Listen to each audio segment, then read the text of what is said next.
Welcome to today's Fireside Chat on Shaping Tomorrow's Workforce. My name is Shurooq Banna, and I will be moderating this discussion with Dr. Eesa Bastaki. Now, our guest today, Dr. Eesa Bastaki, has an incredible background.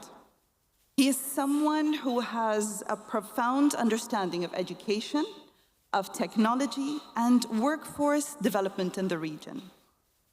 As the president of the University of Dubai, of course, he needs no further introduction. But today we will be discussing and will be exploring how the University of Dubai is helping shape the future of the UAE's nation's workforce and how they're aligning their strategies with the UAE's national priorities. Dr. Eesa, it's a privilege to have you with us today. And given your extensive background in education and leadership, I'm sure so many of our audience are very excited and eager to hear your thoughts and insights on how UAE is preparing the national talent for the future. Thank you very much. I think I'm not an expert in this, in HR development, but I've been through it a lot. So, first of all, the University of Dubai has 70% of the students are Emiratis. And this gives us a lot of challenges. But if I want to look at what is an education institution, what is an academic institution, it always is built on 7 pillars. I'm talking about the new education. Number 1, we all know, is the technical, is the academic teaching and learning. Second is research and development. And I add another one called research and business development. So we need to always prepare our students for the future innovations, for future development through these kind of researches. And then we go, it's very important for our students when they graduate to be ready in the society. So we're looking at services for the society, something. And number 4, which is a key area, it's called the triple helix, GIA, government, industry, and academia. These 3 partnerships, if it's not there, you will not graduate students to be prepared for the jobs of the future. So this is number 4. Number 5, UAE is not a local university, it's an international, local country. It's an international country because we have more than 200 nationalities in the country. So we have to go to internationalization. It's part of it to become a success. That's number 5. Number 6, it's innovation. Nowadays, a university doesn't work on innovation. No way a student will innovate in any sector. One of them is F&B. And the 7th, not the least, lifelong learning. We need to graduate our students to have the skills of aptitude. You need to graduate and learn. Once you learn, automatically it goes on, lifelong learning. These are 7 main pillars that we look at least University of Dubai, so that our students, when they graduate, they get the academic degree, they get professional certificate, they could be a startup because of innovation, and then the lifelong learning will be with them as they go on. These are what we do to help our graduates to be ready for the market. Thank you, Doctor. Talking about these 7 very important pillars that are taken into account when you're preparing the national talent for the workforce. Now, I want to look a little bit deeply into specific sectors. Certain sectors, such as the food and beverage, have predominantly expatriate talents. What is the University of Dubai doing to encourage Emirati students to consider entering those sectors? Any specific programs you'd like to mention more about? It was today, right now, we graduated. This is one of the big examples, exactly the example they were looking at, that we are actually collaborating with the food business group, and we are collaborating with ISHRAQ to prepare either the employees of the market, but also our students. So it's very important to keep them ahead in and abreast in the new ways of looking at it. Yesterday, when we went to the exhibition with His Excellency Abdullah bin Tog, we were telling them that you need to do research and development in order for you to succeed. The only way to do it is going from the university. So we, academia, we are here to make it happen. And of course, we also announced the new Excellence Challenge of GCC. This is another one, an initiative of University of Dubai to be abreast in terms of serving the market need of food and beverage. Doctor, let's look a little bit at the challenges. Can we go a little bit deeper? I mean, if I'm going to add an input, I'm an employee of the government, I've worked in the private sector, I've covered NGOs, and I've been in the job market for a short time, not that long. Some of the challenges are expectations. How are your students prepared with the expectations? There seems to be a big gap in expectations between what the job seeker has in mind and what the actual workplace is offering. Actually,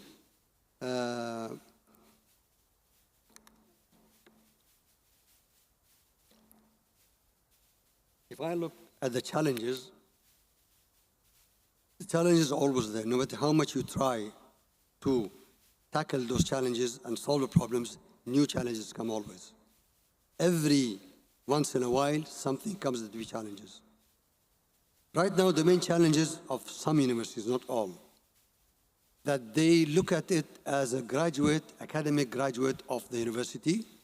They want to be excellent in their technical and in the technical capabilities, and they forget about the professional activities. The technicality of a student who graduates, becomes an alumnus. That graduate should have some weapons with him or her. They should make sure that we are doing the right thing. That's why most of universities, they have the internship. Internship is a bridge. We are trying to fill that gap and bridge that gap between the academia and the industry to internship. But internship is not enough, because internship, you are actually developing their academic skills more than their professional skills. That's why now we're working with Dubai Customs and DP World to start with apprenticeship.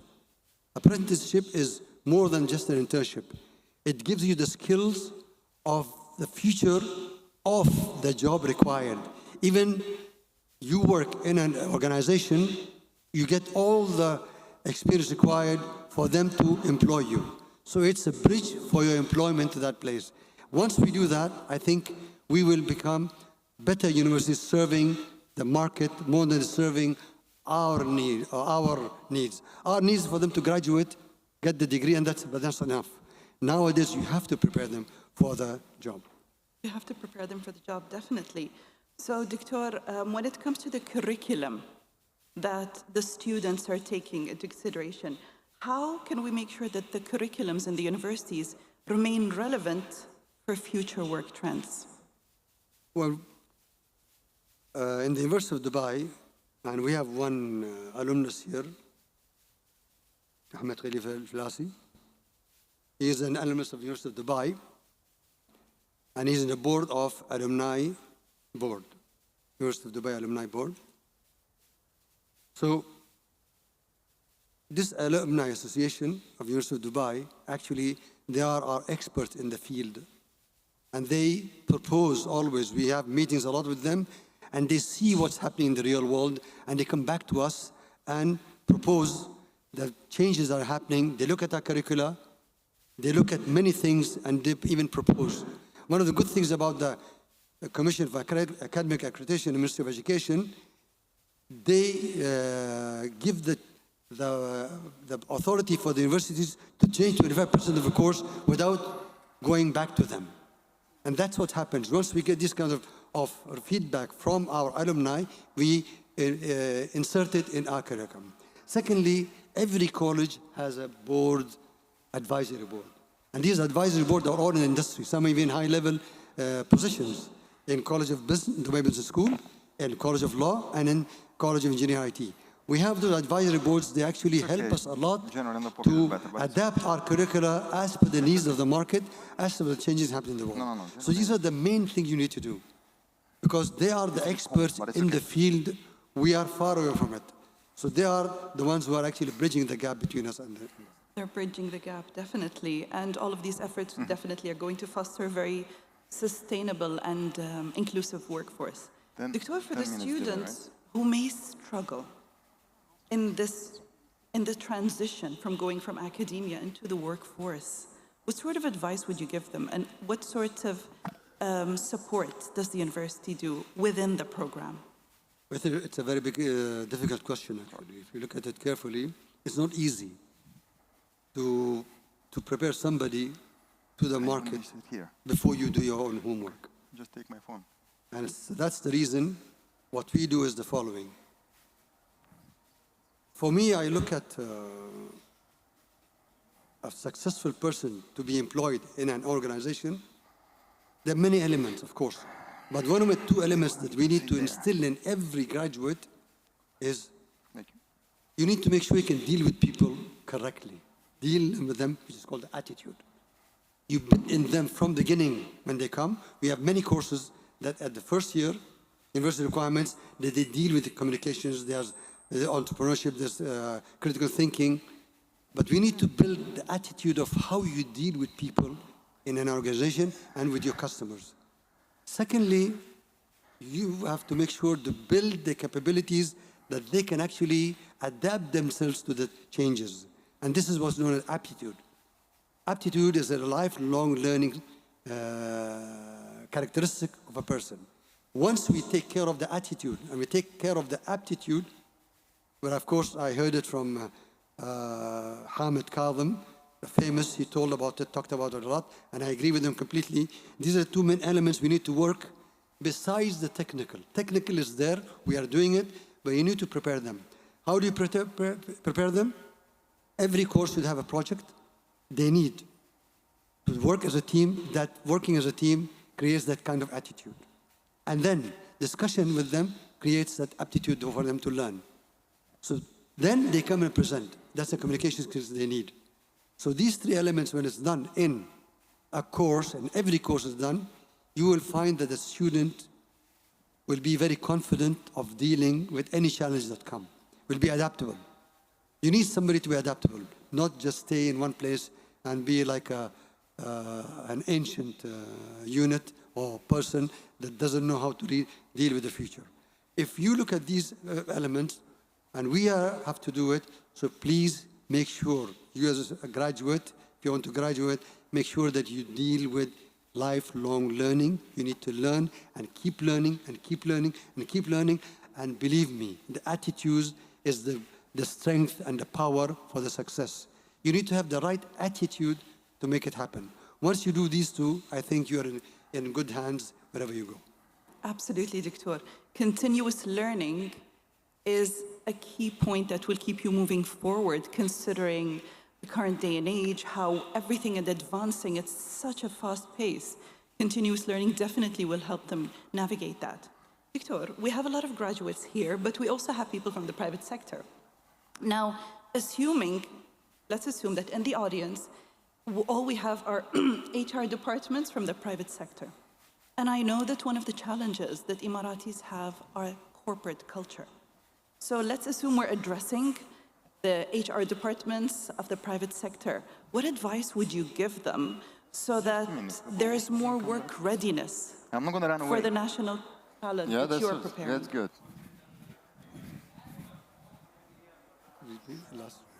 If the audience, I'll repeat the question. If the audience is all the HR of the private sector, and one of the challenges is corporate culture that a lot of the nationals may struggle with, not all, but they may struggle with. What advice would you give those HR departments of the private sector so that there's more work readiness for the national talent? If you're addressing them directly, Doctor. Again, another difficult question. I thought my questions were easy, Doctor. You see,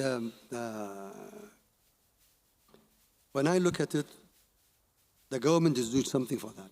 And we have the HR Monetization Development Council, which actually is dealing with this kind of challenge and these kinds of challenges. So we are not just telling them to go and work in the private sector, but we are telling them, prepare yourself to be in that private sector.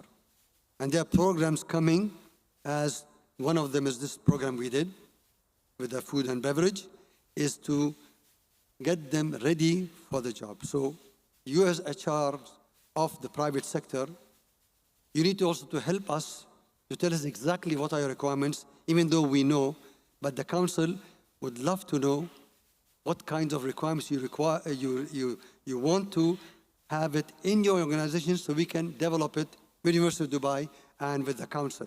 I think we all know that private sector is completely different. It's a for-profit organization, but the government is mainly serving the community.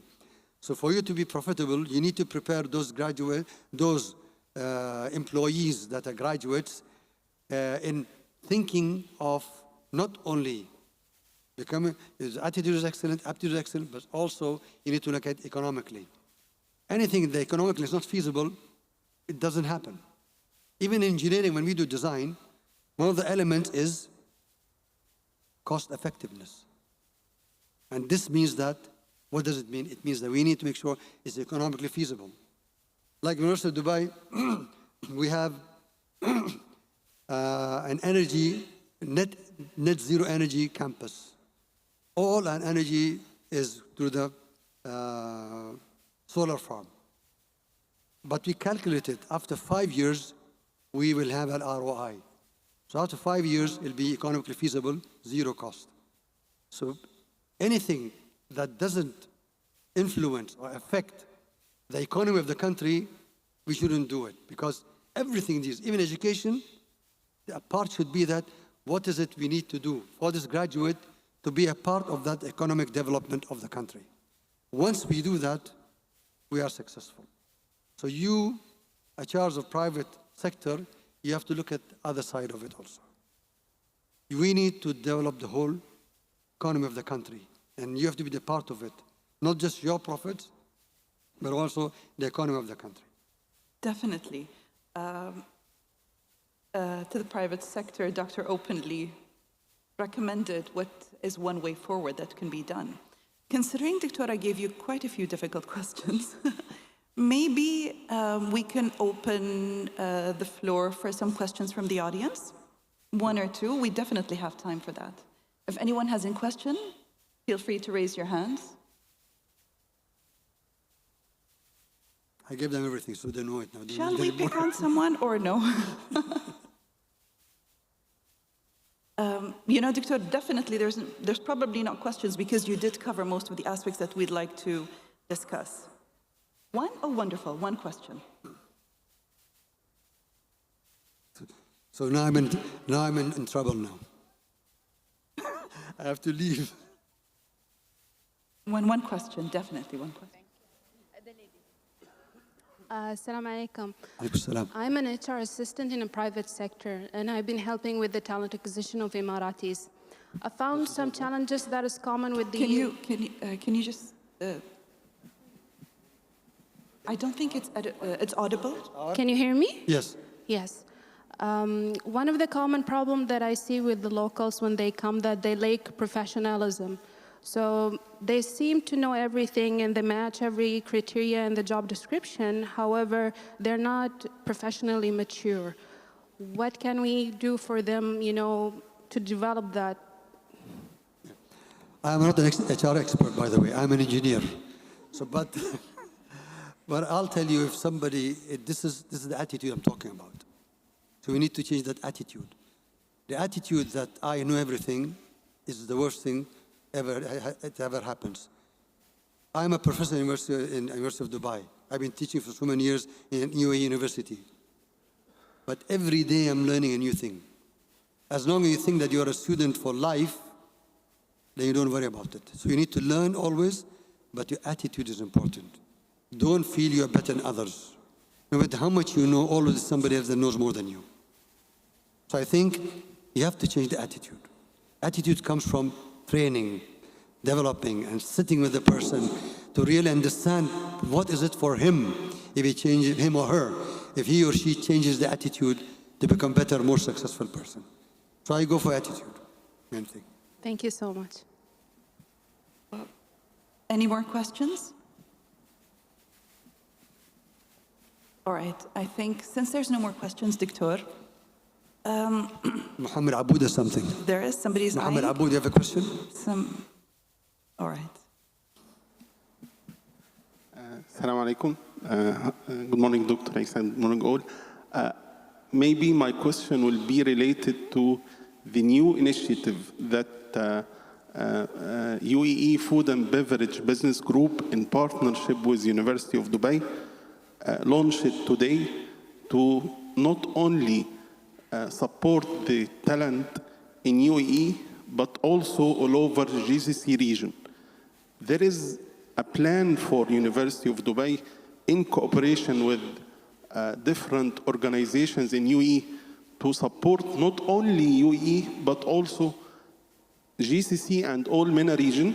This is a role for University of Dubai, and why University of Dubai is taking this role in partnership with other partners in UAE.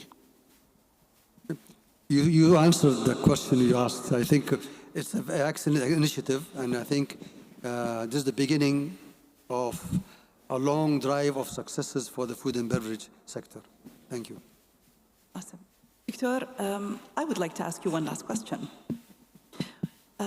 Considering all the different expertise and experience that we have in the audience, what is the one key message that you would like them to take away from today's discussion? One key word or one key sentence? One key message. It could be a paragraph, it could be a sentence. I think we have to look upon our leaders and their visions. They have huge visions for the future. 2030, 2033, 2050, 2071. And these visions are very practical, and they are made just because for the country to be sustainable. You know, His Highness Muhammad Zayed, Allah Ta'ala fi Umrah, he said that if we invest today correctly, then after 50 years, we'll be celebrating when we export the last barrel of oil. This is a very clear vision. And after 50 years, we will not have any oil. What is it we need to do? We need to diversify our natural resources, our innovations, whatever. So we have to be innovative. Innovation is not a choice, but it is a necessity for us. So put this into consideration, be innovative. Look, after 50 years, we need to be sustainable even though we don't have any oil. Sustainability for the future, that's a very major key message to take away. I'd like to thank the organizers for putting this forum together. I want to thank you, the audience, for your presence and your attentiveness. And I'd love for the audience to join me in thanking our esteemed guest, Dr. Eesa Bastaki. Dr. It's been a privilege to share a stage with you. Thank you very much. Thank you.